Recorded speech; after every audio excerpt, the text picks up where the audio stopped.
Rome conquered Egypt, dominated Greece, crossed the African desert, and reached as far as the Middle East. But there was one place, very close to home, that never bowed its knees before the Roman legions.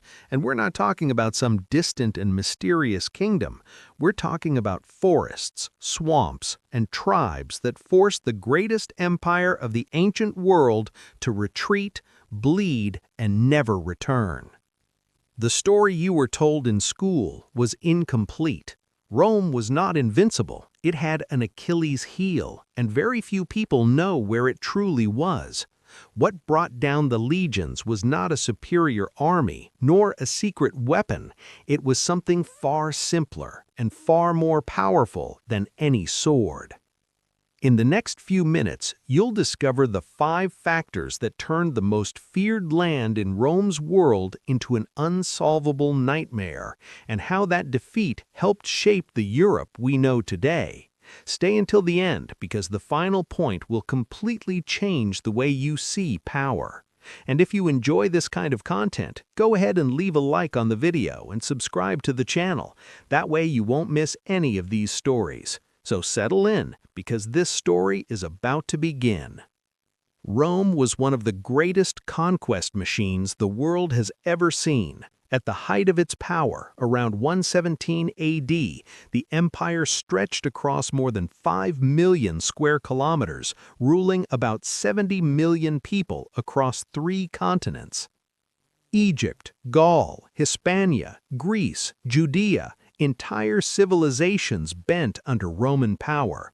But here is the paradox that few people notice: an empire capable of crossing the Mediterranean and dominating the Middle East stumbled badly right in its own neighborhood.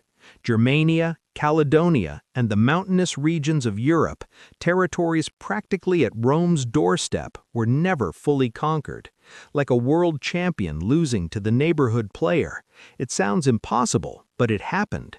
And understanding why is not just historical curiosity, it's a lesson about the limits of power.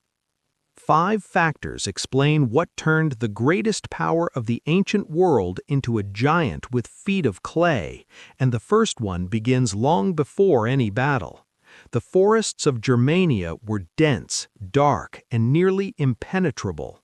Treacherous swamps and uneven terrain turned any military advance into a suicidal venture, even for the most experienced legions in the world.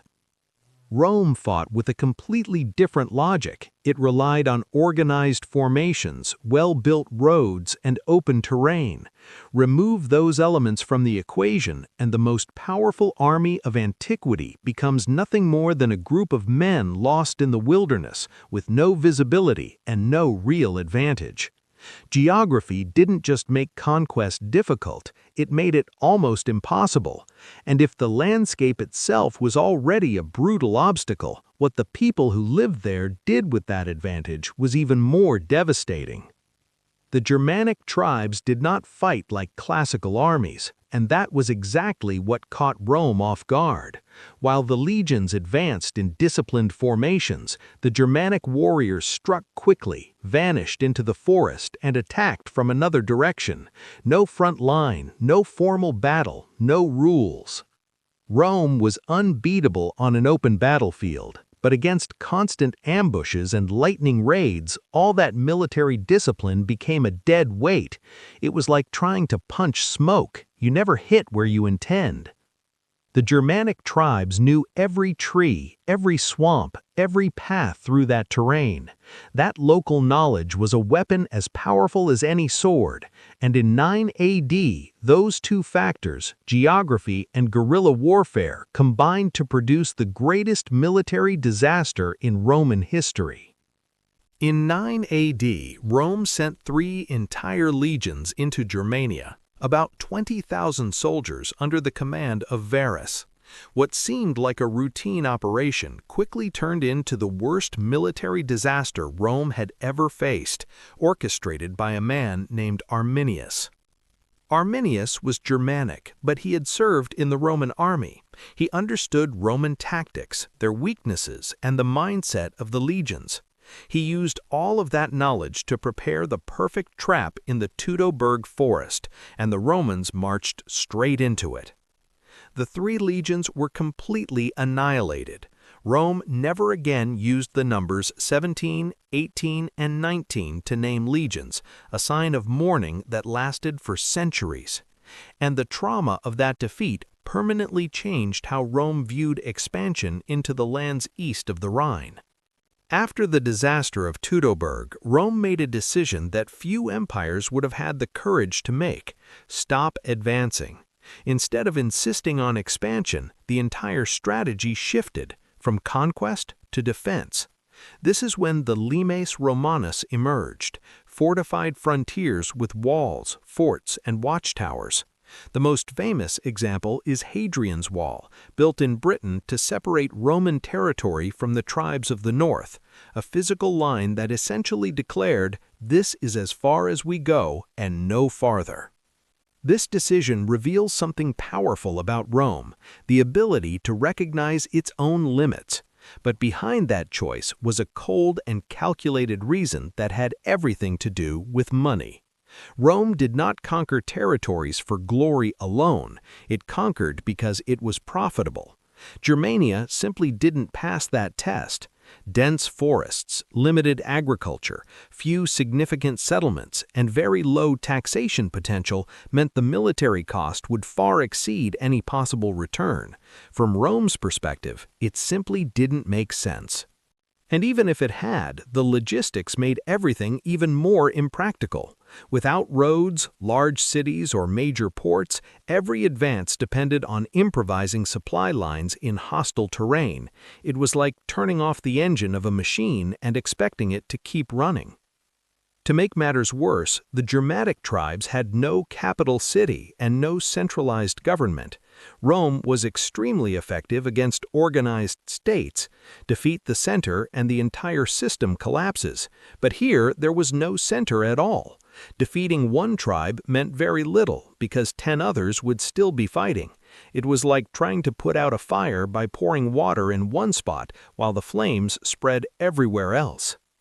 Roman soldiers were raised under the sun of the Mediterranean and suddenly found themselves facing long, cold, and damp winters in the heart of Europe. Equipment rusted, supplies spoiled, and morale collapsed.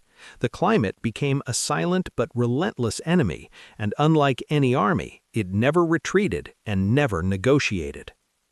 All of these factors reveal something universal. Every empire reaches a point where expansion begins to cost more than it yields. The farther Rome advanced, the longer its supply lines became, and the smaller the return. Continuing to expand would have meant weakening what had already been conquered. The greatest empires in history did not collapse because they lacked strength, they collapsed because they didn't know when to stop. And the consequences of Rome encountering that limit in Germania were far greater than anyone could have imagined. Rome's inability to conquer Germania was not just a military defeat, it was a turning point in the history of all Europe. If Rome had dominated those lands, the Germanic languages likely would not exist, the Holy Roman Empire might never have emerged, and modern England would be completely different. Peoples such as the Franks, Saxons, and Visigoths, all of Germanic origin, shaped the entire medieval history of Europe. They are the direct ancestors of nations like Germany, France, and England. By failing to conquer Germania, Rome unintentionally created the space for all of that history to unfold. It's fascinating to think that a defeat in a forest changed the course of Western civilization. The greatest turning points in history are not always found in the biggest victories, but in the defeats no one expected. Rome was great, but it was not invincible, and now you know exactly why. Geography, guerrilla warfare, logistics, economics, and climate combined to create a barrier that no legion could overcome. It wasn't luck, it was a perfect convergence of factors that still teaches powerful lessons today about the limits of power. But here's a question for you to reflect on. If Rome, with all its might, had to retreat when it reached its limits, what does that say about the importance of recognizing your own? What are the Germanic forests in your life, those obstacles that might be asking for a different strategy instead of more brute force? And since we're talking about history that few people know, did you know that Rome suffered other equally surprising defeats that changed the course of the world? Because if this one surprised you, what's coming in the next videos will leave you amazed. Subscribe to the channel now and turn on notifications because great history doesn't wait and you won't want to miss it.